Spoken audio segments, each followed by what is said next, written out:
Good morning সকলকে। সকালবেলা ওয়েদারটা এত ভালো লাগছে না, তেমন ঠান্ডা ঠান্ডা হাওয়া, পুরো মেঘ করে আছে। আমি তো চলে এসেছি ফুল তুলতে ছাদে। গরম আছে, নেই বলবো না। এই দেখো ফুল তুলছি। আজকে বৃহস্পতিবার, সকলেই জানো, সকলেরই বাড়িতে আজকে পুজোর একটু মানে অন্যান্য দিনের থেকে একটু বেশি টাইম লাগবে আর কি, যেহেতু ঘট টট বসানোর থাকে সকলের বাড়িতেই।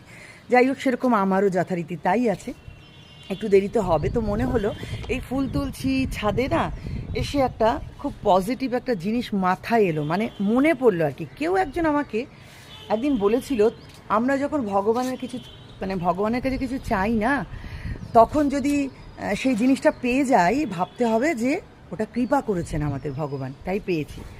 আর এমন কিছু যখন চাই, সেটা যদি আমরা না পাই, হতেই পারে পেলাম না, তো যদি না পাই তখন কিন্তু সেটাকে ভাবতে হবে যে ওনার ইচ্ছে।